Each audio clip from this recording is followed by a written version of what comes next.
మత్తయి సువార్త 21వ అధ్యాయము 18 నుండి మనం చదువుకుందాం. ఉదయమందు పట్టణమునకు మరలా వెలుచుండగా ఆయన ఆకలి కొనెను. అప్పుడు త్రోవ పక్కను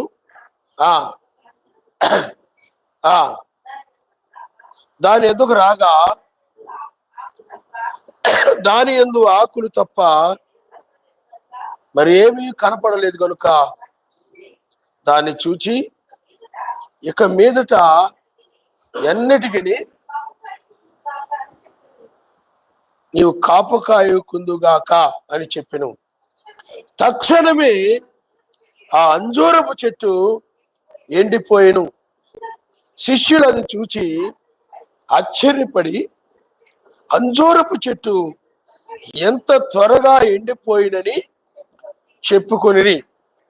అందుకు మెస్సయ్య, మీరు విశ్వాసము కలిగి సందేహింపకుండా ఉన్నట్లయితే అంజూరపు చెట్టునకు జరిగిన దానిని చేయటం మాత్రమే కాదు, ఈ కొండను చూచి నువ్వు ఎత్తబడి సముద్రములో పడవేయబడుదు గాకని చెప్పిన ఎడల అలాగు జరుగునని మీతో నిశ్చయంగా చెప్పుచున్నాను. మరియు మీరు ప్రార్థన చేయనప్పుడు వేటిని అడుగుదురో అవి దొరికినవని నమ్మిన ఎడల మీరు వాటినన్నిటినీ పొందుదురని వారితో చెప్పెను. హల్లెలూయా, హల్లెలూయా. చూడండి, ఇక్కడ ఉదయమందు పట్టణమునకు మరలా వెళ్ళుచుండగా ఆయనకు ఆకలి కొనెను. అంటే ఉదయం వేళ ఆయన పట్టణానికి వెళుతూ ఉన్నప్పుడు ఆయనకి ఆకలేసింది. ఆకలేసినప్పుడు అప్పుడు త్రోవ ప్రక్కన, అంటే రోడ్డు ప్రక్కన ఒక అంజూరపు చెట్టుని చూసి దాని వద్దకు రాగా, అంటే అంజూరపు చెట్టుని చూసి అంజూరపు చెట్టు దగ్గరకు వచ్చినప్పుడు అక్కడ ఆకులు తప్ప, దాని యందు ఆకులు తప్ప ఒక్క అంజూరపు కాయ కూడా కనబడలేదు. అంజూరపు కాయలు కనబడలేదు, ఆకులే. ఎందుకంటే అంజూరపు ఆకులు పెద్ద పెద్దవి ఉంటాయి అన్నమాట. ఇంత ఆకులు ఉన్నాయి, చెట్టు ఉంది, కానీ కాయలు. పిల్లారా, ఆయన ఆకలి కొని ఉన్నాడు. ఆకలి కొని ఆ చెట్టు దగ్గరకు ఆయన వెళ్ళాడు. కానీ ఎక్కడ చూసినా ఆయన పైకి అలా ఇలా ఆదిక్కున ఇదిక్కున అటు ఇటు చూశాడు. చూసేటప్పటికి ఎక్కడా కూడా ఏ విధమైన పండ్లేవి కనపడలేదు, కానీ ఆకులు మాత్రమే చాలా పచ్చగా చాలా చక్కగా కనబడుతూ ఉన్నాయి.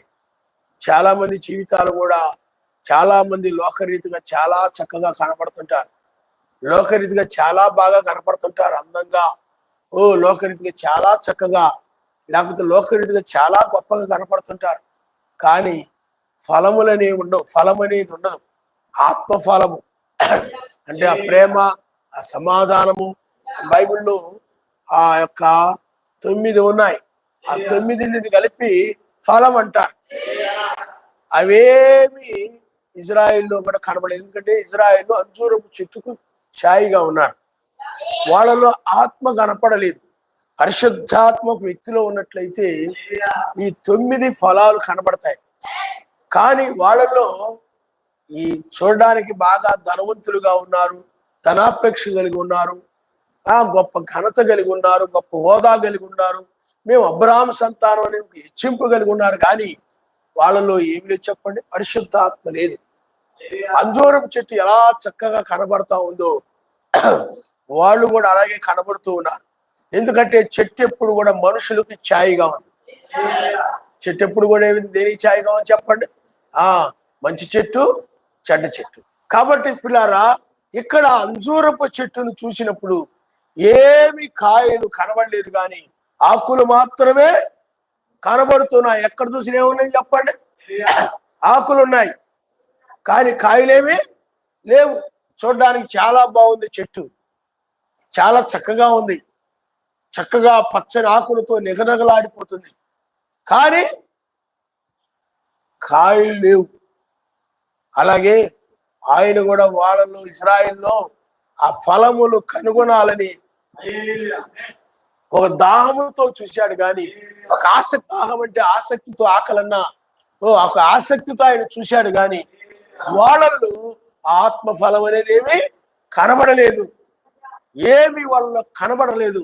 కాబట్టి ఇక్కడ కూడా ఆ యొక్క అప్పుడు మీరు చూడండి, కనుక దానిని చూచి ఇక మీద ఎన్నటికి నీవు కాపు కాయుకుందుగాక అని చెప్పాడు. ఏమి కనబడేటప్పటికీ, ఏమి కనబడకపోయేటప్పటికీ ఆయన ఏం చెప్పాడనంటే, ఇక నువ్వు ఎప్పటికీ కూడా కాయలు కాయకుండా ఉందుగాక, నువ్వు కాపు అనేది నీకు కనబడదు. అంటే ఒక విధంగా చెప్పాలంటే దాన్ని ఏం చేశాడు చెప్పండి, శపించేశాడు.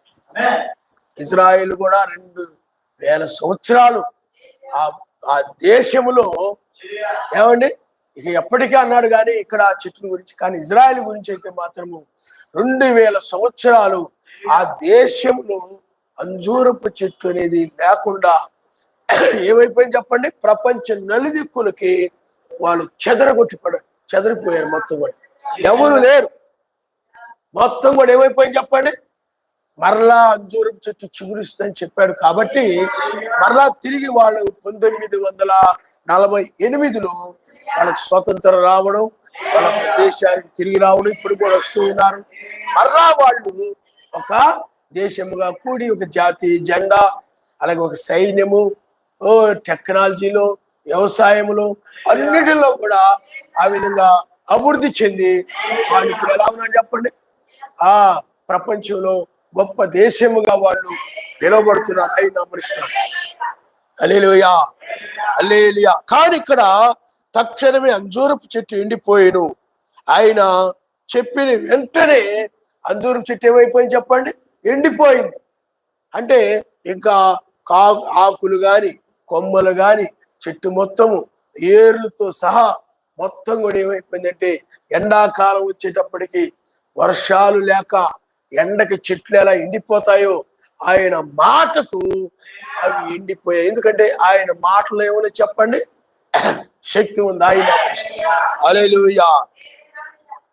అప్పుడు శిష్యులకు చూచి ఆశ్చర్యపడ్డారు, ఇదేంట్రా, ఎన్నటికీ నువ్వు కాపు కాయుకుందుగాక అనగానే ఇంక ఎప్పుడు కూడా ఇంక అది కాపు కాయకుండా చెట్టు ఏమైపోయింది, ఎండిపోయిందిరా అని చెప్పి ఆ శిష్యులు ఏం చేశారంటే ఆశ్చర్యపడ్డారు. ఆయన మాటలకు ఏమైపోయారు చెప్పండి. వెంటనే అది ఎండిపోయేటప్పటికి ఏం జరుగుతుంది, ఆశ్చర్యం వేస్తా లేదా? అంటే ఎప్పుడు మనం చూడని విషయాన్ని, ఎప్పుడు వినని విషయాలు, అంటే అసాధ్యమైన విషయాలు విన్నప్పుడు మనకు ఆశ్చర్యం వేస్తాయి. అలాగా ఆ శిష్యులు కూడా అది ఆ చెట్టు ఎండిపోగానే వాళ్ళకి ఏం కలిగి చెప్పండి, ఆశ్చర్యమో కలిగింది. అప్పుడు వాళ్ళు ఏమనుకున్నారంటే, శిష్యులను చూసి ఆశ్చర్యపడి, అంజూరపు చెట్టు ఎంత త్వరగా ఎండిపోయిందిరా, ఇంత త్వరగా ఎండిపోయింది ఏంటి? ఒక చెట్టు ఎండిపోవడానికి కొన్ని రోజులు పడుతుంది. ఏమండి, నువ్వు చెట్టు నరికామనుకోండి, ఈ రోజు వాడిపోద్ది, రేపు రోజు కొంచెం వాడిపోద్ది, 3 రోజు, అలాగా 4వ రోజుకి వచ్చేసరికి పూర్తిగా ఎండిపోయి 5వ రోజుకి వచ్చేసరికి ఆ కొమ్మలు కూడా మొత్తం కూడా ఎండిపోతాయి. అలాగా 4-5 రోజులు పడుతుంది. లేకపోతే కొన్ని చెట్లు అయితే ఇంకా ఆ పచ్చగా ఎక్కువగా ఉండే చెట్లు అయితే ఇంకా ఎక్కువ రోజులు పట్టచ్చు. కాబట్టి ఈ చెట్టు ఏమైపోయింది, వెంటనే ఎండిపోయింది. చెట్టు ఏమైపోయింది చెప్పండి, త్వరగా ఎండిపోయేటప్పటికి ఏదో 6 రోజులకు ఎండిపోయింది అనుకుంటే పెద్ద ఆశ్చర్యం కాదు. సహజంగా చెట్లన్నీ కూడా 6 రోజులకో, 4 రోజులకో, 10 రోజులకో ఎండిపోతుంటాయి. ఆ విధంగా ఎండిపోయినట్లయితే ఆశ్చర్యపడాల్సిన విషయం ఏం కాదు, సహజంగా జరిగేది అది. దాంట్లో గొప్పతనం ఏమి లేదు, దాంట్లో అద్భుతం ఏం కాదు అది. కానీ ఆయన చెప్పిన వెంటనే ఆ చెట్టు వెంటనే ఎండిపోవడం ఆరంభమై త్వరగా ఎండిపోయింది. ఆకులు అలా చూస్తూ ఉండగానే ఆకులు ఎండిపోతున్నాయి, కొమ్మలు ఎండిపోతున్నాయి, చెట్టు ఎండిపోయి ఆకులు కూడా రాలిపోయి ఆకులు లేని చెట్టు అలా నిలబడిపోయింది. వాడు ఆశ్చర్యపడిపోయారు. మరి ఎండిపోయిన తర్వాత ఏమైపోతాయి చెప్పండి, ఆకులు ఏమైపోతుంటాయి, అలాగే ఏమైపోతాయి చెప్పండి. అందుకు మెస్సయ్య వాళ్ళు ఆ విధంగా చెప్పుకుంటున్నప్పుడు ఆయన ఏమన్నారంటే, మెస్సయ్య మీరు విశ్వాసము కలిగి సందేహింపకుండిన ఎడల అంజూరపు చెట్టునకు జరిగిన దానిని చేయుట మాత్రమే కాదు, ఈ కొండను చూసి నీవు ఎత్తబడి సముద్రంలో పడవేయబడదు గాక అని చెప్పిన ఎడల అలాగు జరుగునని నీతో నిశ్చయముగా చెప్పుచున్నాను. ఇక్కడ ఉన్నాడు చెప్పండి, ఆయన ఇక్కడ ఉన్నాడు. ఆయన ఇదిగో చూడండి, విశ్వాసము కలిగి సందేహింపకుండిన ఎడల అంజూరపు చెట్టునకు జరిగిన దానిని చేయుట కాదు, ఈ కొండను చూచి నువ్వు ఎత్తబడి సముద్రములో పడవేయబడదు గాక అని చెప్పిన ఎడల అలాగే జరుగునని చెప్పాడు. అంటే ఇది ఆయన ఎప్పుడైతే చూడండి అది విశ్వాసంతో చెప్పాడు అనమాట.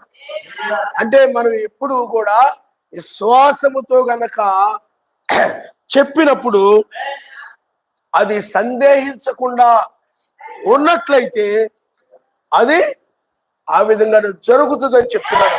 అంటే మనం ఏదైనా అడిగినప్పుడు, ఏదైనా అడిగి దాన్ని సందేహించకుండా ఉన్నట్లయితే అది ఆ విధంగానే జరుగుతుంది. కాబట్టి అది ఎప్పటికీ కూడా ఇంకా ఏ విధంగా కాయలు గాయకుండా అది ఫలించకుండా లేదా కాయలు గాయకుండా ఉండునుగాక అన్నాడు అంతే. అని ఇంకా అది మన అన్నాంగానే దొరుకుతాయేటి, మన అన్నాంగాని అది కాపు గాయకుండా ఉంటుందా ఏంటి, మన అన్నాంగాని అది అలా జరుగుతుందా, అలా జరగదు కదా అని అనుకోండి అని గనక సందేహించినట్లయితే జరగదు. అదేం చేసి చెప్పండి, జరగదు. నువ్వు ఏదో బాగోలేదనుకోండి, ప్రార్థన చేసుకున్నావు అనుకోండి, లేకపోతే చేయించుకున్నావు అనుకోండి, అది తగ్గుతుందో లేదో, ఆ చేశారు కానీ ప్రార్థనలు తగ్గిపోతాయేటి, చేశారు కానీ ప్రార్థనలు తగ్గిపోతాయా అని నువ్వు గనక మనసులో అనుకుంటే అది ఏమీ దక్కదు. ఎప్పుడైతే నీవు ఆయన అడిగావు, అది నాకు దయచేశాడు, అది ఆ విధంగా జరుగుతుంది, నేను ఏది అడిగానో అది జరుగుతుంది, నేను ఏది అడిగానో దాన్ని ఆయన నాకు ఇస్తాడని కనుక నువ్వు నమ్మినట్లయితే అప్పుడు మాత్రమే సందేహించకూడదు, మరలా అనుమానించకూడదు జరుగుతలేదో అని కనుక సందేహించినట్లయితే అది జరగదు. అదే జరగదు నీకు, ఎందుకంటే అనుమానం ఎక్కువ కాబట్టి. నీ మాట మీద నీకు ఏముండదు చెప్పండి, అనుమానం. నువ్వు అడిగిన చేసుకున్న ప్రార్థన మీద నీకు నమ్మకం ఉండదు.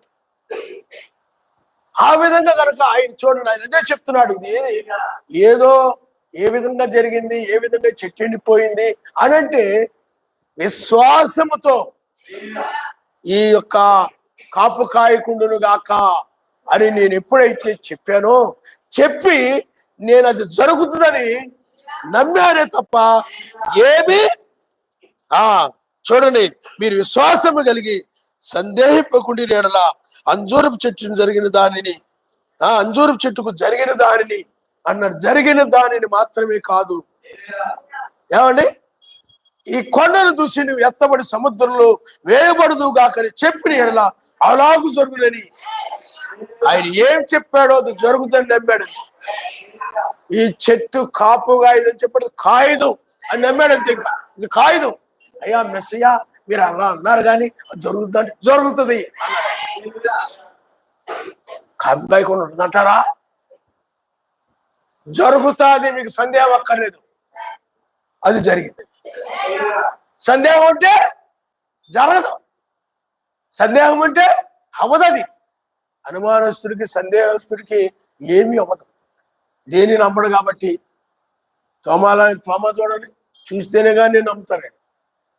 కాబట్టి పిల్లారా, ఇక్కడ కనుక మేము చూసినట్లయితే ఇక్కడ ఆయన అంటున్నాడు, మీరు ఒకవేళ ఈ కొండను చూసి, ఇది కొండ వెళ్ళి సముద్రములో పడవేయబడును గాక, ఏమండి చూడండి, ఈ కొండను చూసి ఎత్తబడి సముద్రములో పడవేయబడుదు గాక అని చెప్పిన తర్వాత అది జరుగుతాది. నేను చెప్పినది జరుగుతుందని నువ్వేది చెప్పావో దాన్ని నమ్మాలి. నువ్వేది చెప్పావో దాన్ని నమ్మినట్లయితే అది జరుగుతుంది అని చెప్పాడు. కాబట్టి మెసేజ్ చెప్పాడు, అదేమేం చెప్పాడు, జరుగుతుంది. అలాగే మీరు కూడా ఏదైనా అలాగ చెప్పినట్లయితే అలాగ జరుగుతుంది అని చెప్పాడు. సందేహించకూడదు. జరుగుతుందా లేదా? కొండ వెళ్ళిగా ఎత్తబడే సముద్రంలో పడడం అనేది, లేకపోతే అది ఆ సముద్రంలో పడడం అనేది జరిగే పని ఏంటి? అది అసాధ్యం కదరా, అది వీలైద్దా ఏంటి అని అలా సందేహించినట్లయితే అది కుదరదు కదా, అలా వీలుపడిద్ది.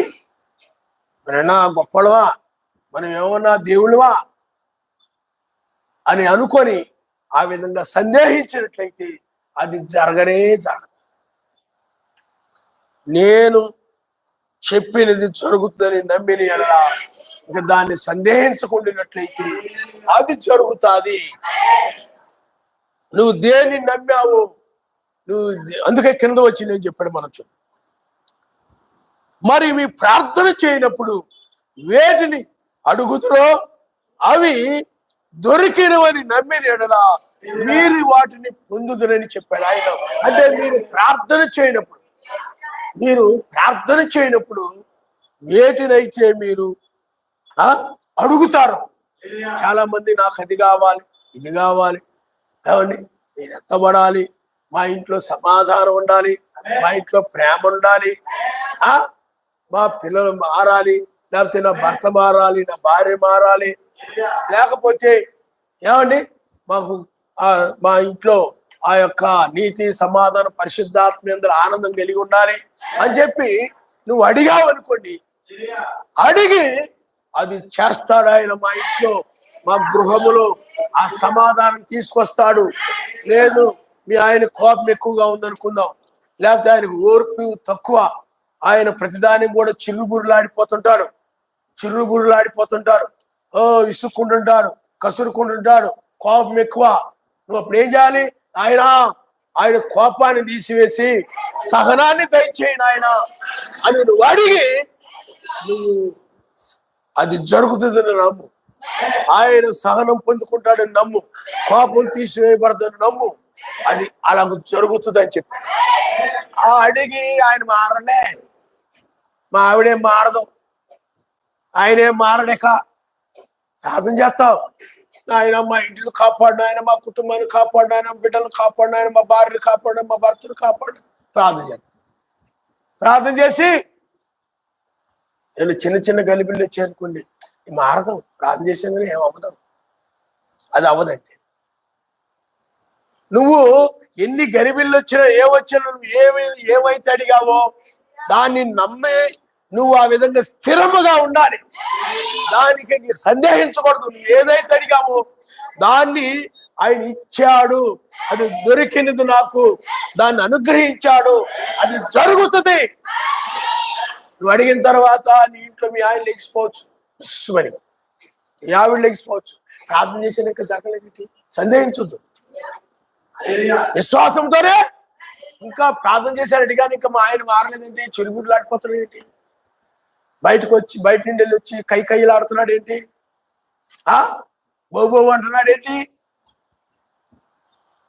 ఏమండి అని ఆయనకి మారడం అది అవ్వదు. ఆయన కోపం పోదు, ఏం పోదు.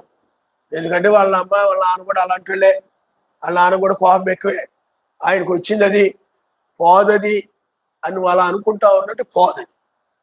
నువ్వేమన్నా సాతాను అంటాడు, నువ్వు ప్రార్థన చేసావు కదా, చూడు ఆయన మారలేదు, నీ ఆలోచనలో అంటుంటాడు, చూడు మీ ఆవిడ మారలేదు, ఆవిడ కోపం పోలేదు, ఇంకా ఓర్పు సహనం ఇంకా పోలా, ఇంకా రాలా ఆవిడికి, మా ఆయన కోపం పోలా, చూడు ఏం బాలేదు, వాళ్ళలో ఏం మార్పు రాలేదు అని సాతాను అంటూ ఉంటాడు. ఉదయంలో సాతానా నువ్వు అవతలో పో, ఆయన మారతాడు, అందుట్లో ఏ అనుమానం లేదు, అది ఆయన కార్యం జరిగిస్తాడు, ఆయనకు అసాధ్యమైంది ఏమీ లేదు అని నమ్మినట్లయితే ఒక రోజు కాకపోయిన 2 రోజులు, కొన్ని రోజులకి ఏమైతే చెప్పండి, అది జరుగుతుంది. విశ్వాసం సందేహించకూడదు. నువ్వు ఏదైతే అడిగావో మీ ఆయనలో నీకు లోపం కనపడిందో అడుగు, సమాజంలో ఎవరైనా లోపం కనపడింది అడుగు. నీకు అర్థమైందా? అడగాలి. అంతేగాని ఆ తప్పులు హృదయంలో పెట్టుకొని తిరగకూడదు, ముఖం ఇలా పెట్టుకొని. అర్థమైందా? ఇంత ముఖం ఉంటుంది ఫస్ట్, హృదయంలో పెట్టుకున్న తర్వాత మాకు బట్టలు ఉతికే వాళ్ళు అక్కడ ఉతుకుతారు, ఇంత బాగానే అయిపోతుంది ముఖం. ఇలా పెట్టుకొని తిరుగుతూ ఉంటాడు ఇంత బాగాలాగా. అర్థమైంది మీకు? అలా ఉండకూడదు. అడిగిన తర్వాత ఏముండాలి చెప్పండి? సందేహము లేకుండా నువ్వు ఉన్నారా? ఎందుకంటే మా ఇల్లు ఒక రాజ్యముగా నీతి సమాధానముతో పరిశుద్ధాత్మ ఆనందముతో ఆయన ఉండేలాగా నువ్వు సహాయం చేయను ఆయన అని నువ్వు అడిగిన తరువాత ఏమైనా గందరగోళాలు గలిబిళ్ళు వచ్చినా లేదు, ఆయన నేను అడిగింది సహాయం చేస్తాడు, అది జరుగుతుందని విశ్వాసంతో ఉన్నప్పుడు అది జరుగుతుంది. ఆయన మనిషి ఇంతేలే, ఈయన ఇంతేలే, నేను అనవసరంగా చేసుకున్నాను, ఆ గేదెకి గుదిబండలాగా నాకు అలాగైపోయింది అని తిట్టుకుంటూ సణుక్కుంటూ గొనుక్కుంటూ ఏదో జీవితం ఏంటి, ఆ పెళ్లి చేసుకోకుండా ఉండ బాగుండేది, అలాగేలాగ అనుకుంటూ సణుక్కుంటూ గొనుక్కుంటూ ఉంటే రాదు. ఎందుకని నువ్వు అడిగావు కానీ ప్రార్థన చేసి అడిగావు కానీ నువ్వు ఆ గలిబిలు రాగానే మన సందేహంలో పడిపోతున్నావు. నీకు ఉదాహరణకి ఒకసారి మనం ఇంతకు ముందు పేతురు గురించి ఒకసారి మనం చూసాం. ఒకసారి పేతురు గురించి మనం చదువుదాం. ఒకసారి మత్తయి సువార్త 14వ అధ్యాయంలో, మత్తయి సువార్త 14వ అధ్యాయము 28వ వచనం ఒకసారి మీకు చదవండి. ఆ పేతురు మెస్సయా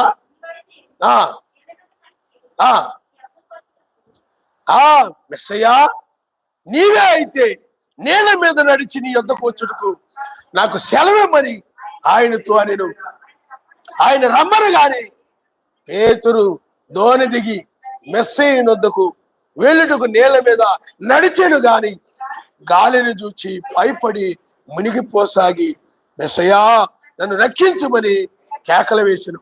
వెంటనే మెస్సయ్య చేయి చాపి అతన్ని పట్టుకొని అల్పవిశ్వాసి ఎందుకు సందేహపడుతువని అతనితో చెప్పి వారు దోణి ఎక్కినప్పుడు గాలి అడిగను. కానీ ఇక్కడ చూడండి, పేతురు గారు ఏం చేశారంటే మెస్సయ్యగా నీటి మీద నడుచుకుంటూ వస్తా ఉంటే ఈయన కూడా ఆ నీటి మీద నడవాలనే వ్యామోహం కలిగింది, ఆసక్తి కలిగి అయ్యా నువ్వే మెస్సయ్య అయితే నేను కూడా నీటి మీద నడుచుకుంటూ వస్తానయ్యా, హల్లెలూయా అన్నప్పుడు ఆయన ఏం చెప్పాడనంటే రమ్మని చెప్పాడు. కాబట్టి అడిగినది అతను ఏమని చేసుకున్నాడు చెప్పండి? పొందుకున్నాడు. అడిగింది అతడికి ఇవ్వబడింది. అడిగింది ఇవ్వబడింది అంటే అతడు మెస్సయ్య అలాగా నీటి మీద నడుచుకుంటూ వస్తున్నాడు, ఇతడు కూడా నడుచుకుంటూ వస్తున్నాడు. ఆ నడుచుకుంటూ వస్తూ ఉన్నప్పుడు వెంటనే అక్కడ ఒక గాలి వచ్చేసింది, సుడిగాలిలా గాలి వచ్చింది. చూడగానే మునిగిపోతానేమన్న సందేహం కలిగింది. ఆ సందేహం ఎప్పుడైతే కలిగిందో అప్పుడు అతడు మునిగిపోయాడు. అప్పుడు మెస్సయ్య పైకి తీశాడు. అంటే ఏమొచ్చింది చెప్పండి? అతడికి సందేహం కలగగానే మునిగిపోవడం ఆరంభమైంది. నువ్వు కూడా అతను అడిగాడు, అడిగింది పొందుకున్నాడు. పొందుకున్న తర్వాత ఏమైపోయింది చెప్పండి? శోధనలు, కష్టాలు, ఇబ్బందులు రాగానే పడిపోతానేమో అనుకోగానే అతడు పడిపోయాడు. సందేహించాడు. లేదు, గాలి వచ్చినా ఏమొచ్చినా నేను పడిపోను, నేను మునిగిపోను, నేను మెస్సయ్యని కలుసుకుంటాను, నేను మునిగిపోను, అది జరగదు. ఈ గాలి నన్ను ఏం చేయలేదు, శోధనలు నన్ను ఏం చేయలేవు, ఈ కోపాలు నన్ను ఏం చేయలేవు, ఈ కక్షలు నన్ను ఏం చేయలేవు, ఆయన ఆవేశం నన్ను ఏం చేయలేదు, ఈ లోకము నన్ను ఏం చేయలేదు, నేను ఆయన కలుసుకుంటానని ఒక విశ్వాసముతో ఉన్నట్లయితే అతడు మునిగిపోయేవాడు కాదు. అడిగాడు కానీ ఏం చేసి చెప్పండి?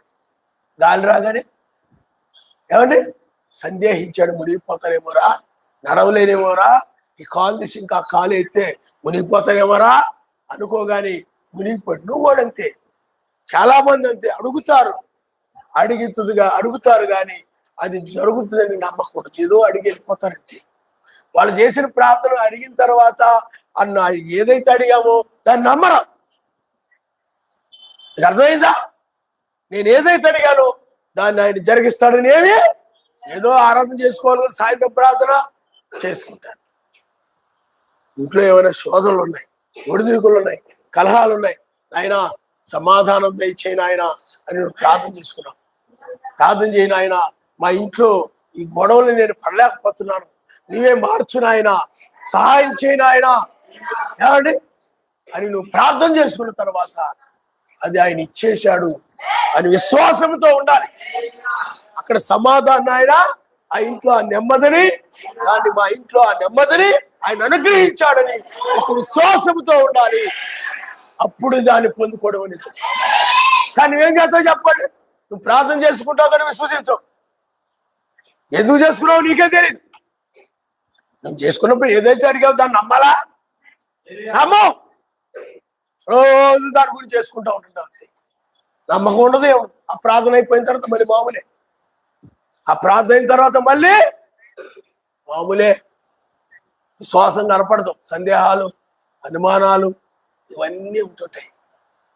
నువ్వు ఎప్పుడు కూడా నువ్వు చేసే ప్రార్థన నువ్వు నమ్మకపోతే, నువ్వు ఏది అడిగావు దాన్ని నమ్మకపోతే నీ ప్రార్థన ఉపయోగం లేదు. నువ్వు చేసుకున్న ప్రార్థన వృధా.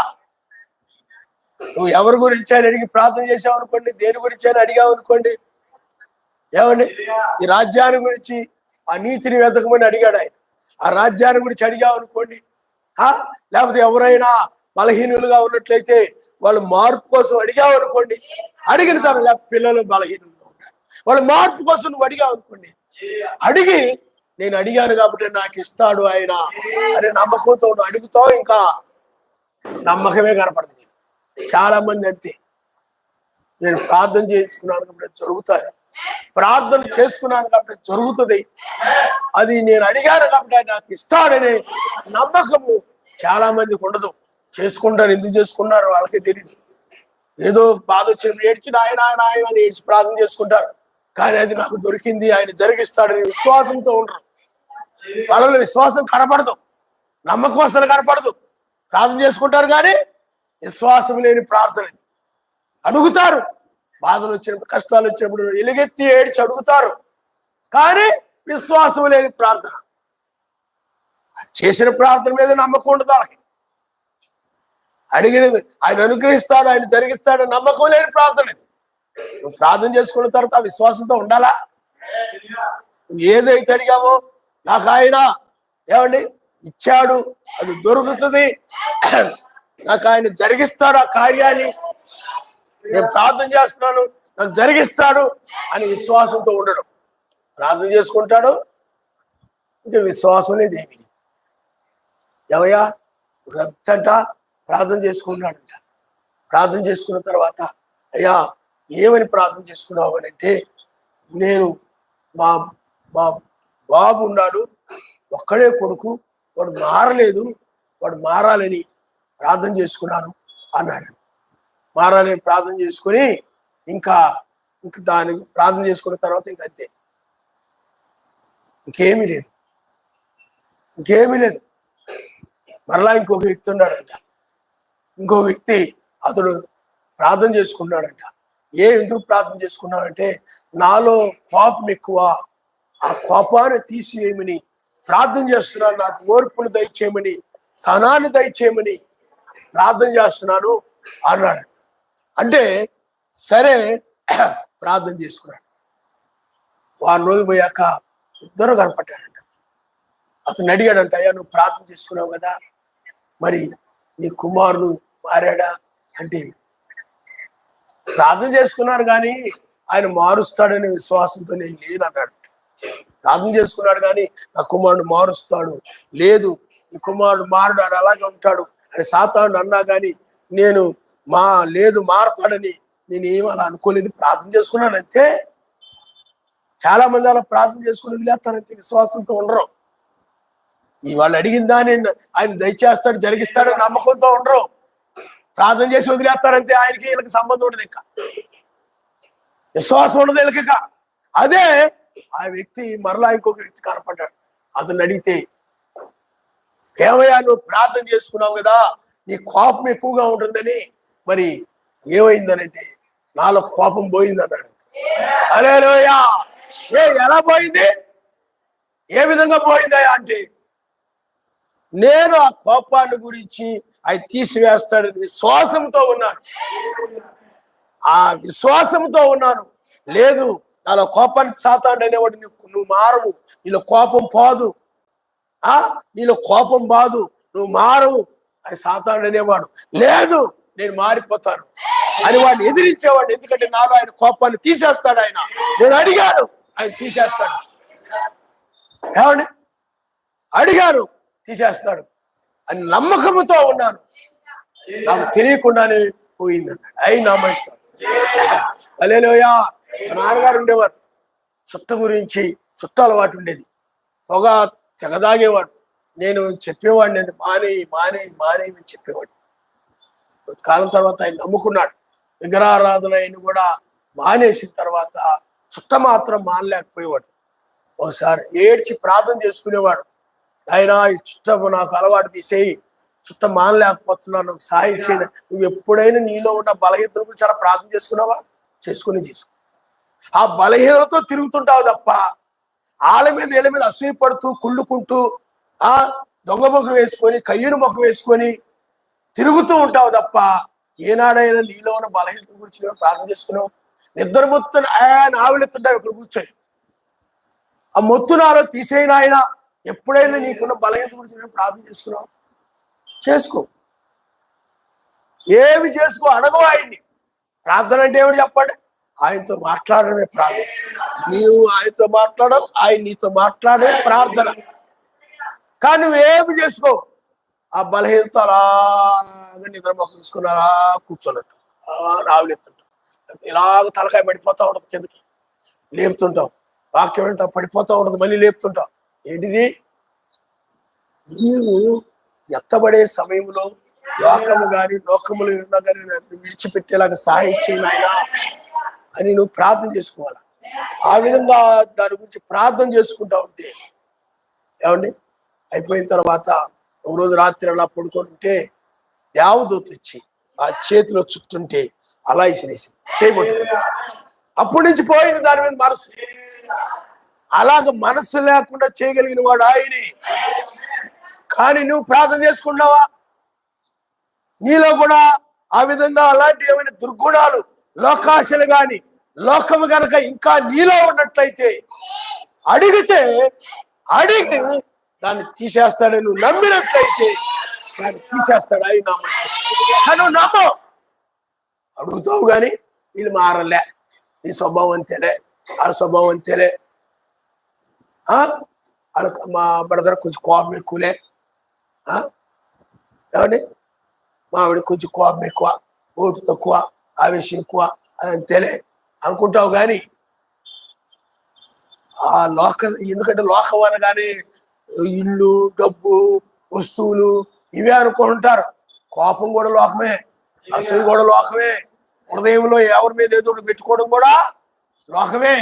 ఇవన్నీ కూడా లోకానికి సంబంధించినవి, దయ్యానికి సంబంధించినవి, సాతానుకు సంబంధించినవి. వాటి నుండి విడిపించిన ఆయన మర్త్యమైన దాని నుండి విడిపించబడి అమర్చితను ధరించుకునేలాగా నాకు సహాయం చేయను ఆయన అని నువ్వు ప్రార్థించినప్పుడు, దాన్ని నమ్మినట్లయితే అలాంటి దుర్గుణాల నుండి, దుష్ట శక్తుల నుండి, దుష్ట ఆలోచనల నుండి నువ్వు నమ్మితే, విశ్వాసంతో ఉంటే, సందేహించకుండా ఉంటే దాన్ని ఆయన జరిగిస్తాడు. ఆయన హల్లెలూయా, హల్లెలూయా. అర్థమైందా? కాబట్టి సందేహిస్తే ఏమైపోద్ది? అసలు పాస్టర్ గారు మేము విశ్వాసం వచ్చాను, అసలు సందేహించడం ఏంటి అంటాను. నేను చేసిన ప్రార్థన మీదే నేను నమ్మను, అడుగుతానే కానీ ఆయన జరిగిస్తాడు అసలు నమ్మను. ఏదో ప్రార్థన చేసుకుంటా నా బాధ వేసి అది జరిగిస్తాడని నేను అసలు నమ్మను. ఇంకా సందేహంతో పని ఏంటి నాకు అంటావు. ఎందుకంటే నువ్వు ఎప్పుడైనా అడిగింది ఏదైనా జరిగిస్తాడని నువ్వు నమ్మితే కదా, ఇక అసలు విశ్వాసం ఉంటే కదా. విశ్వాసం లేని ప్రార్థన, నువ్వు విశ్వాసం లేకుండా ఎన్ని గంటల తరబడి ప్రార్థన చేసినా, దీర్ఘ ప్రార్థన చేసినా స్తుతి స్తుతి స్తుతి అని ఓ నువ్వు అరుస్తూ తిరిగినా, పడుకుంటూ కూర్చుంటూ లెగుస్తూ స్తోత్రాలు చెప్పినా, ఏమి చెప్పినా వృధా. ఎందుకు చేస్తున్నావు నీకే తెలియదు. గురి లేని ప్రార్థన. దేని చేస్తున్నావు తెలీదు. విశ్వాసంతో చేసే ప్రార్థనే. హల్లెలూయా. విశ్వాసముతో నువ్వు ఏదడిగావో ఆయన దొరుకుతుందని, జరిగిస్తాడని నమ్మకంతో చేసే ప్రార్థన సందేహం లేకుండా ఉన్నట్లయితే జరుగుతుంది. ఈరోజు కాబట్టి రేపైనా జరుగుతాయి. రేపైనా మారుస్తాడు. ఆ మర్చిత నుండి, ఆ లోకం నుండి బయట తీసుకొస్తాడు సందేహింపకుండినట్లయితే. కానీ నువ్వు అసలు ఆ విశ్వాసం లేనప్పుడు సందేహంతో ఇంకేం పని ఉండదు నీకు. విశ్వాసం కలిగిన వాళ్ళైతే సందేహించొద్దని చెప్పొచ్చు. నువ్వు చేసుకున్న ప్రార్థన నువ్వు నమ్మవు, విశ్వాసం ఉండదు నీకు, ఇంకా సందేహించొద్దని చెప్పిన ఉపయోగం ఉందా? కాబట్టి మీలో ఎంతమంది ప్రార్థన చేసుకుంటారు విశ్వాసంతో ఉన్నారు చెప్పండి. ఆలోచించుకోండి. నువ్వు ఏదైనా ప్రార్థన చేసిన తర్వాత నువ్వు దాన్ని దయచేస్తాడని ఇంకా అనుమానం రాకుండా, సందేహం రాకుండా, సాతాను అనుమానాలు పెట్టినా, అది జరగదు ఇది జరగదని ఆలోచనలు పెట్టినా, ఇవన్నీ కూడా ఎదిరించి, లేదు ఆయనకు అసాధ్యమైనది ఏమి లేదు, ఆయన జరిగిస్తాడని నమ్మకంతో ఉంటున్నావు అనేది ఒకసారి పరిశీలించుకో. నీ ప్రార్థన ఎందుకు చేస్తున్న? గురిలేని ప్రార్థన. నువ్వు ఏది అడిగావో దాన్ని దయచేస్తాడని నమ్మకం లేని ప్రార్థన, అది విశ్వాసం లేని ప్రార్థన, వేస్ట్ అది. అర్థమైందా? విశ్వాసం లేకుండా నువ్వు రాత్రి బహుళ మా ఆయన ఒకటే చేస్తుంటాడు ప్రార్థన, ఎందుకు? ఉపయోగం లేని ప్రార్థన. అర్థమైందా? పాస్టర్ గారు నేను తెగ చేస్తుంటాను ప్రార్థన, ఏం ఉపయోగం? దేని గురించి చేస్తున్నావు? దేన్ని అడుగుతున్నావు? నేను అదే అంటాను, అడుగుడి మీకు ఇవ్వబడును బయట. ఏమైనా అడుగుతున్నావా? ఏమడగు. అది జరుగుతుందని నమ్ముతున్నావా? నమ్మవు. సందేహించుకుంటున్నావు ఉన్నావా? అసలు జరుగుతుందనే నమ్మనప్పుడు ఇంకా సందేహంతో ఎందుకంటే పాస్టర్ గారు పని అంటారు. కాబట్టి పిల్లలు ఆలోచన చేయండి. నిజమైన వధువు ఆమె ఏదైతే అడుగుతుందో అది జరుగుతుందని ఆమె నమ్ముతుంది కాబట్టి, అది జరుగుతుందని నమ్ముతుంది కాబట్టి ఆమె జీవితంలో అది పొందుకొని ఎత్తబడుతుంది. హల్లెలూయా. ఈ నకిలీ వధువు ఉందనుకోండి, అడగదు, అడిగినా కానీ జరుగుతుందని నమ్మకం ఉండదు. ఏమండి? ఏమి ఉండదు. ఎందుకు వస్తున్నావు, ఎందుకు వెళ్ళిపోతున్నావు నీకే తెలియదు. అది విశ్వాసం లేకుండా నువ్వు అలా వచ్చి వెళ్ళిపోతే ఏమి ఉపయోగం లేదు. నువ్వు అడిగిన దాన్ని కనుక నువ్వు ఆయన జరిగిస్తాడని కానీ దయచేస్తాడు కానీ అని ప్రార్థించుకొని విశ్వాసంతో వెళ్లకుండా లోకాన్ని గురించి, వాటి గురించి, వీటి గురించి ఆలోచించుకుని వెళ్ళామనుకోండి, వేస్ట్. వచ్చిందంత వరదే. అది ఉపయోగం లేని ప్రార్థన, ఉపయోగం లేని భక్తి. కాబట్టి ఒక వర్తమానం విన్నావు అనుకోండి, ఆ వర్తమానం విన్న తర్వాత నువ్వు ఏం చేయాలి? అడిగి దాన్ని ఆయన నాకు దయచేశాడని నమ్మాలి. విశ్వాసంతో ఉన్నప్పుడు అది నీ జీవితంలో జరుగుతుంది. నిన్ను మారుస్తాడు ఆయన. నీ స్వభావాన్ని నువ్వు బెదిరిస్తుంటావేమో, ఒకవేళ పళ్ళు గొరుగుతో బెదిరిస్తుంటావేమో, అని ఊరును చూస్తూ బెదిరిస్తుంటావేమో, వాళ్ళని నీళ్ళని భయపెట్టాలనుకుంటావేమో, భయపడాలనుకుంటావేమో నిన్ను చూడగానే. అదో చెత్తరా, అది కాదు సుమా, అది కాదు నీ యొక్క స్వభావం. నాలో అలాంటి దుర్గుణాలు తీసేయను ఆయన. ఎవరు భయపడాలి? కాబట్టి పిల్లారా, నీలో ఎందుకంటే చివరి సమయంలో నువ్వు నాయనా ఈ లోకాన్ని విడిపించాయా, మర్త్యమైన శరీరం నుండి విడిపించాయా, నాయనా, ఈ మరణము నుండి విడిపించిన ఆయన, దీని నుండి విడిపించిన ఆయన అని నువ్వు విశ్వాసంతో అడిగి నన్ను ఆయన విడిపిస్తాడు, నన్ను ఆయన రక్షిస్తాడు, నన్ను ఉగ్రతోటి తప్పిస్తాడు అని నువ్వు నమ్మినట్లయితే, సందేహించకుండా ఉన్నట్లయితే అది జరుగుతుంది. ఆమేన్. కానీ నువ్వు సందేహిస్తూ ఉన్నట్లయితే అది జరగదు. అసలు నమ్మవు. కాబట్టి ఎందుకు విశ్వాసం? ఎందుకు? ఏదైనా నువ్వు ఆయన కార్యం చూడాలంటే ఏముండాలి? విశ్వాసం ఉండాలి. హల్లెలూయా, హల్లెలూయా. కానీ పేతురు గారు ఏమయ్యారు చెప్పండి? సందేహించగానే ప్రమాదంలో పడిపోయి ఇజ్రాయిల్ ఉన్నారు. అడిగారు, నాయనా ఐగుప్తు దేశం నుండి మనం విడిపించయా, అబ్రాహాము గారికి అలాగే ఓ ఇస్సాకు యాకోబు మా పితరులకి నువ్వు మాకు ఇస్తానని ఆ దేశాన్ని వాగ్దానం చేశావు నాయన, మాకు సహాయం చేయను ఆయన అడిగారు. వాళ్ళందరూ వాళ్ళు అడిగినప్పుడు ఇలారా విశ్వాసముతో ఏదైతే అడిగారో వారి విశ్వాసాన్ని బట్టి వాళ్ళు విడిపించడానికి వాళ్ళ ప్రార్థనలు నమ్మారు కాబట్టి, ఏదైతే అడిగారో మనల్ని ఆయన విడిపిస్తాడని నమ్మారు కాబట్టి వారి విశ్వాసమును బట్టి మోషే రంగం మీదకి వచ్చాడు. ఆ మోషే వచ్చిన తర్వాత ఐగుప్తు దేశం నుండి బయటికి వెళ్ళిపోయారు. వెళ్ళిపోయిన తర్వాత మరలా గాలి వచ్చినట్లుగానే ఐగుప్తు సైన్యము మరలా రావడం ఆరంభమైంది. రాగానే వాళ్ళు మనకు ఆ కానాన్ దేశాన్ని ఇస్తాడు, అందుట్లో అనుమానించాల్సిన పర్లేదు, ఐగుప్తు సైన్యం వచ్చిన పర్లేదు, వాళ్ళందరూ కూడా వాళ్ళందరూ కూడా అణిచివేసి మనకు విజయాన్ని ఇస్తాడని నమ్మాలి. వాళ్ళు నమ్మలేదు. వాళ్ళు విశ్వాసం ఏమైపోయింది, వాళ్ళని చూడగానే పోయింది. విశ్వాసం వాళ్ళని చూడగానే కూలిపోయింది. సందేహించకుండా ఉండాలా? వాళ్ళు క్రూరులు, వీళ్ళేమో ధీరత్వం కలిగిన వాళ్ళు. వాళ్ళు క్రూరులు, వీళ్ళు అబ్రాహాము సంతానం, వాళ్ళేమో అన్యులు. వాళ్ళు రాగానే ఏమండి వాళ్ళు చూడగానే వీళ్ళు సందేహంలో పడిపోయారు. కానీ మోషే మాత్రం విశ్వాసంతో ఉన్నాడు. వాళ్ళు సందేహిస్తున్నా మనమేం భయపడక్కర్లేదు, మనల్ని ఆయన కాపాడుతాడు, రక్షిస్తాడని విశ్వాసంతో ఉన్నారు. కానీ వీళ్ళేమైపోయారంటే సందేహంలో పడిపోయి విశ్వాసాన్ని కోల్పోయి, ఈ కానానుకు మనం వెళ్ళవురా, కానాను మనం చేరవలేరా, కానాను మనం వెళ్ళే పని లేదు లేరా, ఇక్కడే మనము సమాధులు అయిపోతాం, ఇంకా ఐగుప్తులో సమాధులు కాకుండా ఇక్కడ చేయడానికి మోషే మనల్ని ఎక్కడ తీసుకొచ్చాడు అని అవిశ్వాసంతో ఇంకా మాట్లాడడం ఆరంభించారు. విశ్వాసాన్ని కోల్పోయి ఇంక తర్వాత ఏమంటారు చెప్పండి? మొదటి ప్రార్థన ఏంటి? ఐగుప్తు నుండి మమ్మల్ని విడిపించిన ఆయన మోషే వచ్చారు, బయట తీసుకెళ్తున్నాడు. మరి ఆ విశ్వాసం ఏముండాలి? స్థిరంగా ఉండాలా? విశ్వాసాన్ని ఏమైపోయింది చెప్పండి?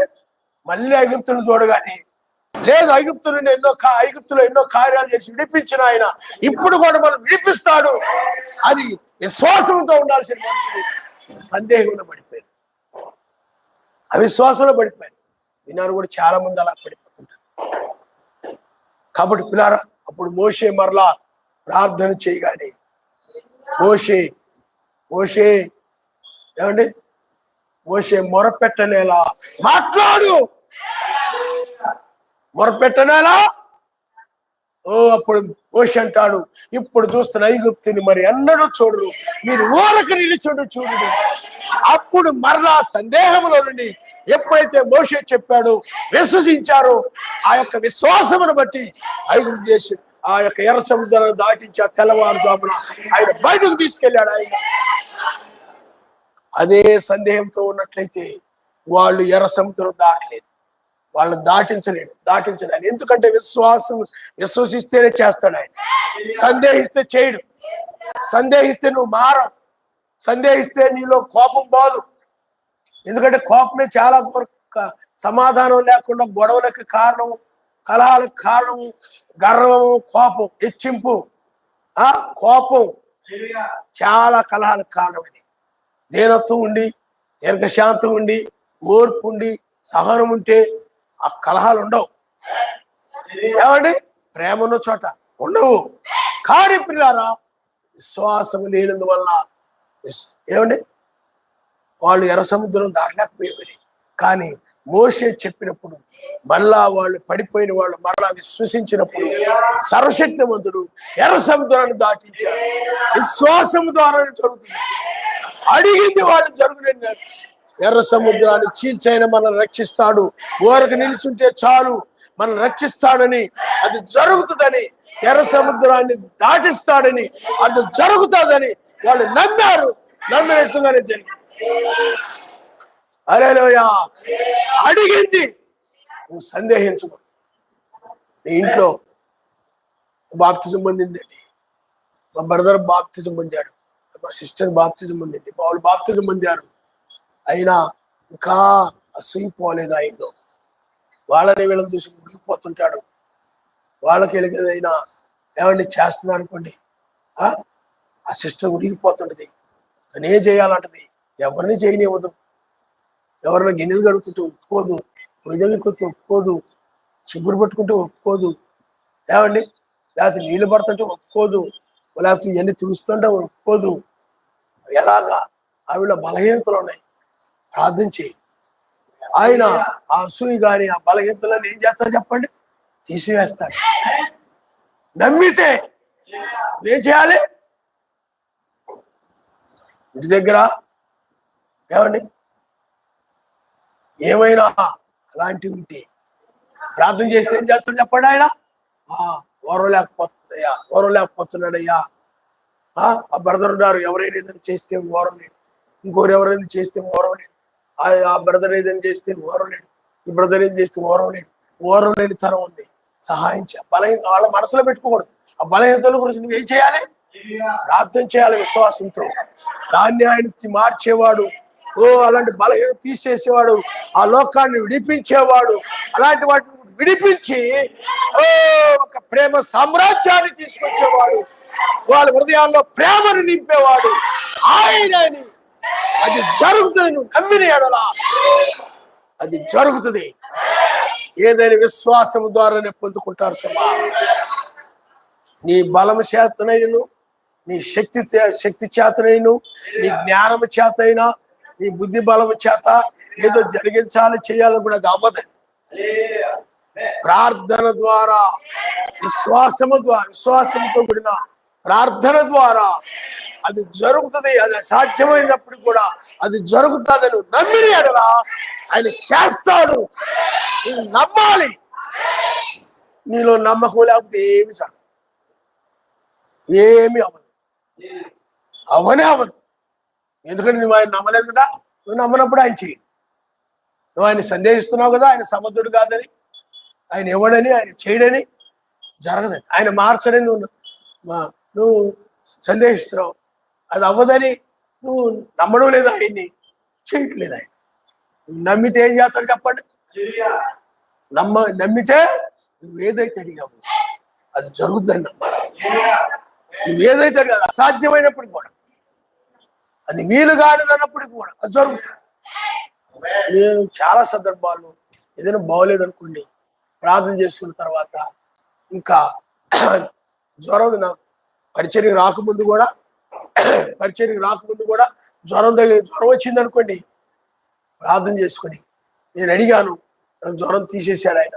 జ్వరం అనేది తిరుగుతూ ఉండేవాడు, మంచం మీద దొరుకుతూ ఉండేవాడు. సాతాను అనేవాడు ఇంకా జ్వరం ఉంది, జ్వరం లేదు అని తగ్గించాడు, అది లేదు అనుకునేవాడు. 2-3 రోజులకి జ్వరం పోయింది. అదే సందేహిస్తే తగ్గదని. సాతాను నీలో సందేహాలు పెట్టేవాడు, అనుమానాలు పెట్టేవాడు. లేదా ఎవరొకరిలో దూరి అది జరగదు, ఇది అవ్వదు, ఇది కుదరదో ఆ విధంగా మాట్లాడుతున్నారు చాలా ఒత్తిడిగా, ఆత్మ ఉన్నట్టుగా. ఏమండి, అది వీలు పడదు అన్నాడు. కానీ నమ్ముట నీ వలనైతే నమ్మువారికి సమస్తము సాధ్యమే. యెహోషువ ఉన్నాడు, సూర్యుడా నిలిచిపో, చంద్రుడా నిలిచిపో. అతను అడిగిన తర్వాత సందేహించలేదు. ఆ సందేహించకుండా ఉన్న దానిని బట్టి ఆయన జరిగించాడు. ఆయనకు అసాధ్యమైనది ఏమీ కూడా లేదు. ఆయన జరిగించగలిగిన సమర్థుడు.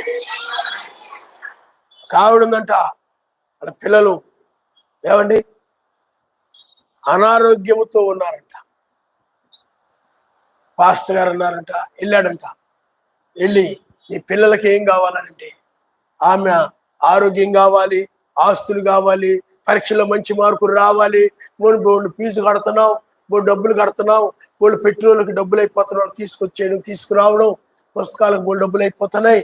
కాబట్టి ఇంకా మేము వాడు పాస్ అయ్యి మంచి మార్కులు ఇచ్చి మంచి ఉద్యోగాల్లో వస్తే చాలు అని అడుగుతారు కదా. ఆవిడ అలా అడగలేదు. వాళ్ళు మారు మనసు దయచేయమని, రక్షణ దయచేయమని అడిగినప్పుడు, ప్రార్థించినప్పుడు వెంటనే వాళ్ళు కన్నీరు గార్చి మారు మనసు పొంది ఒప్పుకొని బాప్తిజం పొందారు. ఆయన నమస్కారం. హల్లెలూయా. నమ్ముడు నీ వల్ల అయితే నమ్మువానికి సమస్తము సాధ్యం. నువ్వు చేసి ఏమండి నువ్వు భార్య భర్త ఇద్దరు కూర్చొని ఏమండి మన ఇంట్లో పరిస్థితి ఇలా ఉంది కదా, మనము లేకపోతే మన సమాజం ఇలా ఉంది కదా, సమాజంలో మా బ్రదర్ కోపం ఎక్కువగా ఉంటుంది, అతను సహనం తక్కువగా ఉంటుంది, అతను పెద్దారు కూడా చిరుగురులాడిపోతున్నాడు, లేకపోతే ఆ సహోదరి ఉంది కదా, ఓ ఆ సహోదరి గురించి మనం బలహీనంగా ఉంటుంది, ఆవిడ గురించి ప్రార్థన చేద్దాం, లేకపోతే ఆవిడ అనారోగ్యంగా ఉంటుంది ప్రార్థన చేద్దాం అని ఏనాడైనా కూడా నీ కుటుంబం కలిసి ఆ విధంగా ప్రార్థించిన తర్వాత ఆయన జరిగిస్తాడని విశ్వాసంతో ఉన్నారా? చేస్తారంతే. విశ్వాసం చేశారు. చేసిన తర్వాత ఏమని చెప్పండి, దాన్ని నమ్మరం. నువ్వు అడిగిన దాన్ని ఏం చేయాలి? నమ్మాలి, సందేహించకూడదు. నేను ఏదైతే ప్రార్థన చేసావో, ఎవరి గురించి అయితే ప్రార్థన చేసావో, నువ్వు దేని గురించి అయితే అడిగావు దాన్ని దయచేసాడని నమ్మాలి. ఆయన ఇచ్చాడు. మనం ప్రార్థన చేసాం, ఆయన ఇచ్చాడు మనకి అని మీరు ప్రార్థన చేశాడు. మీ భార్య భర్త సమాజం గురించి సహోదరుల గురించి మనకు ఆయన ఇచ్చాడు. మనం సందేహించకూడదు, విశ్వాసంతోనే ఉందాం. ఆ కార్యాన్ని జరిగిస్తాడు. ఏనాడన్నా మీరు మాట్లాడుకున్నారా ప్రార్థన అయిన తర్వాత? ఏమి చెప్పుకోరు, ఏమి అసలు విశ్వాసం మాటలే కనపడదు. మాట్లాడుకో జరుగుతుంది మనం అడిగాం కాబట్టి ఆయన సాయం చేస్తాడు అని అనుకోరు. ఏమి ఉండదు. మరి ఎలా జరిగిస్తాడు ఆయన? నీలో విశ్వాసమే లేకపోతే, నువ్వు అడిగిన దాని మీద నీకే నమ్మకం లేకపోతే ఆయన కార్యం ఎలా జరిగిస్తాడు నువ్వు నీ జీవితంలో? అందుకని చాలా మంది వాళ్ళ జీవితాల్లో వాళ్ళు ప్రార్థన చేసుకుంటారే కానీ, అడుగుతుంటారే కానీ వాళ్ళ జీవితాల్లో ఏమి పొందుకోకపోవడానికి కారణము, వాళ్ళు అడిగినవి ఆయన చిత్తంలో ఉన్నవి వాళ్ళు పొందుకోకపోవడానికి కారణం ఏంటంటే విశ్వాసం లేకపోవడమే. అడిగిన దాన్ని అసలు నమ్మకపోవడమే. అసలు అడిగిన దాన్ని మనం నమ్మాలని కనీస జ్ఞానం లేకపోవడమే. అదే ప్రమాదం. అడిగిన తర్వాత దాన్ని నమ్మాలని, జరిగిస్తాడని నమ్మాలని కూడా జ్ఞానం ఉండదు కొంతమంది. అది భయంకరమైన పరిస్థితి. అలాంటి స్థితిలో ఉన్నారు ఈనాడు క్రైస్తవులు చాలా మంది. కాబట్టి పిల్లారా, నువ్వు ఏదైనా అడిగితే ఏం చేయాలి చెప్పండి? అలాగే చివరి సమయంలో నాయనా విడిపించిన ఆయన, సహాయం చేయను ఆయన. నాలో హెచ్చింపు ఉంది, గర్వం ఉంది. ఎప్పుడు కూడా అందరికంటే నేనే జ్ఞానవంతుడని, నేనే పరిశుద్ధుడని, నేనే నాకంతా తెలుసు అనుకొని ఒక హెచ్చింపు నాలో వస్తుంటుంది నాయన. ఆ హెచ్చింపును బట్టి నేను ఎవరి మాట వినను నాయన, నాకు సహాయం చేయ. నాకంటే పెద్దవాళ్ళ మాట కూడా నేను విన్నాయా. పాస్టర్లు లెక్క చేయను, తల్లిదండ్రులు లెక్క చేయను, లేకపోతే మా అత్తమామలు లెక్క చేయను, ఎవరిని కూడా లెక్క చేయను, సర్వశక్తి మంత్రులు కూడా లెక్క చేయను. నేనే దేవుణ్ణి అనుకుంటాను. కావండి, ఇప్పుడు మీరు ఆలోచన చేయండి. ఆ హెచ్చింపు ఏం చేసి చెప్పండి? నేను నాశనానికి ముందు గర్వం నడుస్తాడు. అందువల్ల ఆ హెచ్చింపు నాలు తీసేయ, దీనత్వాన్ని దయచేయ, ప్రార్థించుకుంటా ఉండు. నువ్వు అడిగిన దాన్ని ఆయన జరిగిస్తాడని నమ్మితే ఆ దీనత్వాన్ని పొందు. నమ్మకపోతే ఆ పొగరబోతనంతోనే గర్వంతోనే దిగుతూ ఉంటావు. చూసి ప్రార్థన చేసుకుంటాం. నాకు ఆవిడ అంటుంది, నాయన నా గర్వాన్ని తీసేసి దీనత్వాన్ని దయచేయనని ప్రార్థన చేసుకున్నాడు మా ఆయన. కానీ ఆ పొగరబోతనంతోనే ఆ గర్వంతోనే తిరుగుతున్నాడమ్మా, తిరుగుతున్నాడయ్యా అని మాలు గర్వం ఆయనకి. ప్రార్థన చేసుకుంటున్నాడు, పోవట్లేదు, ఆ దయ్యం పోవట్లేదు ఆయనలో నుండి. అంటే అమ్మా ప్రార్థన చేసుకున్న తర్వాత ఆ దీనత్వాన్ని ఇస్తాడు ఆయన నమ్ముతున్నాడా అంటే అసలు నమ్మాలని జ్ఞానమే లేదండి ఆయన. అసలు అనుకోడు నమ్మాలని ఆయన. అర్థమైందా? ఆయన దయచేస్తాడని నమ్మితే ఏమండి ఆయన ఏం చేస్తాడు చెప్పండి? చాలా మంది లోక సంబంధంలో అటు అడుగుతూ ఉంటాడు. ఆయన రాజ్యానికి సంబంధించిన అడగాలి. ఆ రాజ్యమును, ఆ నీతిని మీరు, నీతిమంతుడిలో అసూయలు, గర్వాలు, కోపాలు, కక్షలు ఎలాంటివి ఏమి ఉండవు. ఆయన రాజ్యమును కూడా అలాంటివి ఏమి ఉండవు. కాబట్టి నువ్వు అడిగితే ఏమండి ఆయన ఇస్తాడు. అప్పుడు ఆటోమేటిక్గా లోకంలో ఏం కావాలో నువ్వు అడగ ముందు ఆయన ఇచ్చేస్తాడు అని చాలా మంది వాళ్ళ బలహీనతలు ఏమి అడగరు. వాళ్ళ లోకంలో ఇంకా విడిచిపెట్టాల్సిన ఏమన్నాయో ఎత్తబడాలంటే ఈ శరీరం మారాలంటే ఓ ఆ కాలంలో లోతు, అలాగే ఆనోకు, అలాగే రాబడి స్త్రీ, వీళ్ళందరూ కూడా లోకాన్ని విడిచిపెట్టి వెళ్ళిపోయారు. ఇంకా లోకంలో ఏమైనా కూడా నీలో ఉన్నట్లయితే నాటి నుండి నన్ను విడిపించురా ఆయన అని అడిగి వర్తమానం విన్నప్పుడు ఎవరైతే అడిగి అది జరుగుతుందని నమ్మి వెళ్తారో వాళ్ళే పొందుకుంటారు, ఆయన నమ్మనిస్తారు. వాక్యం విని ప్రార్థన చేసుకోకుండా, అడగకుండా, నమ్మకుండా వెళ్ళేవాళ్ళు ఉన్నారు చూసారా, మళ్ళీ ఎప్పుడులాగానే పాత జీవితంతోనే వస్తారు ఇక్కడికి, ఆ చెడు జీవితంతోనే వస్తారు ఇక్కడికి, ఆ గర్వంతోనే వస్తారు, ఆ కోపంతోనే వస్తారు, పోవాలలో ఆ సూయితోనే వస్తారు, మారరు, ఆ చింపుతోనే వస్తారు. కారణం ఎందుకని? అది దాని నుండి విడిపించమని వీళ్ళు అడిగిన వారు కాదు, అడిగి నమ్మలేదు. ఇంకా నమ్మకమైనప్పుడు సందేహం ఎవడదే, ఆ నమ్మకం లేదు. అందువల్ల వాళ్ళు పొందుకోకుండానే విశ్వాసం ఉండి దాన్ని దయచేస్తాడు, నమ్మకంతో ఉంటే ఆయన ఇస్తాడు, దీనత్వం కానీ ఇవన్నీ ఇస్తాడు. కానీ వీళ్ళు నమ్మకం లేదు, ఏమీ లేకుండానే వినడం, ప్రార్థన చేసుకోవడం, వెళ్ళిపోవడం, నీలో ఏ బలంతో దయచేస్తాడని నమ్మకం లేకుండా జీవించడం, ఆ నమ్మకం లేని దాన్ని బట్టి వాళ్ళు ఏది అడిగారో వాళ్ళకి పొందుకోకుండా ఆ చెడు జీవితంతోనే జీవిస్తూ ఉంటారు. ఇలాంటి వాళ్ళు ఎప్పటికీ కూడా లోకాన్ని విడిచిపెట్టలేరు, పైకి రాలేరు, ఎత్తబడలేరు. వీళ్ళు పాస్టర్ గారు మీరు చెప్తున్నారు కానివ్వండి, మా జీవితాలు మారట్లేదు, మీరు చెప్పేది కరెక్టేనండి, మీరు కోపం ఉండకూడదు చెప్తున్నారండి, కరెక్టేనండి మీరు చెప్పేది, కానీ మాలో పోవట్లేదండి. ఏమండి, మాలో ఓర్పు ఉండాలని చెప్తున్నారండి, సహనం ఉండాలని చెప్తున్నారండి, మీరు కరెక్టేనండి, మీరు చెప్పేయండి వాస్తవేనండి, కానీ మాలో పోవట్లేదండి అంటుంటారు. బట్టి వీళ్ళే ఎందుకని? అడిగిన దాన్ని వీళ్ళు నమ్మలేదు కాబట్టి. అది దేని ద్వారా పొందుకుంటారు? విశ్వాసం ద్వారా పొందుకుంటారు. నువ్వు విని విశ్వాసంతో వెళ్ళలేదు, అది జరుగుద్దని నువ్వు ఇక్కడ ఏదో ఓర్పు గురించి బోధించావు అనుకోండి, దాన్ని అడిగావు అనుకోండి, నాకు ఓర్పునిస్తాడు, దయచేస్తాడని విశ్వాసంతో వెళ్ళావు అనుకోండి, దాన్ని ఇస్తాడు ఆయన. కానీ నువ్వేమో అలా అడగవో లేకపోతే అడిగినా కానీ నమ్మం, విశ్వాసం నీలో లేదు కాబట్టి ఆయన దయచేస్తాడు, నమ్మడం లేదు కాబట్టి నువ్వు పొందుకోకుండానే ఉంటావు. ఉదాహరణకి ఇక్కడికి వచ్చి ఒత్తు వచ్చేస్తుంది అనుకోండి, నిద్ర ఒత్తు, గోడ లేకపోతే ఉండలేకపోతుంటావు, స్తంభం లేకపోతే ఉండలేకపోతుంటావు, ఏదో ఉండాలి నీకు ఆనుకోవడానికి. అలా తల ఏలాడేయడానికి, తల ఆనిచ్చుకోవడానికి, అదైనా నువ్వు ఆ నిద్రమొత్తు ఉండకూడదు, బుద్ధి లేని కన్నిక వలె నువ్వు అలా ఉండకూడదని చెప్పినప్పుడు, నాయనా ఆ నిద్రమొత్తును అలా తీసేయ్యా అని నువ్వు ఏడ్చి అడిగి ప్రార్థించి నాలో ఆయన తీసేస్తాడని నమ్మితే నువ్వు మరలా వచ్చే వారానికి మొత్తు లేకుండా వచ్చేస్తాడు, విశ్వాసంతో ఉంటే. కానీ నువ్వు అడుగుతావు కానీ నాకు ఆయన తీసేస్తాడు అని నమ్మను. అది నిద్రమొత్తు లేకుండా ఆయన నాకు ఆ యొక్క మంచి ఒత్తు లేకుండా ఆయన చేస్తాడనేటువంటి ఆ నమ్మకము నీలో ఉండదు కాబట్టి అది జరగదు. ఆ మొత్తుతోనే వచ్చి కూర్చున్నది, పోదని. విశ్వాసం ఉంటేనే పోతాయి. అందుకని ఆయన విశ్వాసము ద్వారా నువ్వు సందేహించుకున్నట్లయితే అది జరుగుతుంది, నువ్వు నమ్మినట్లయితే అది జరుగుద్దని చెప్పాడు.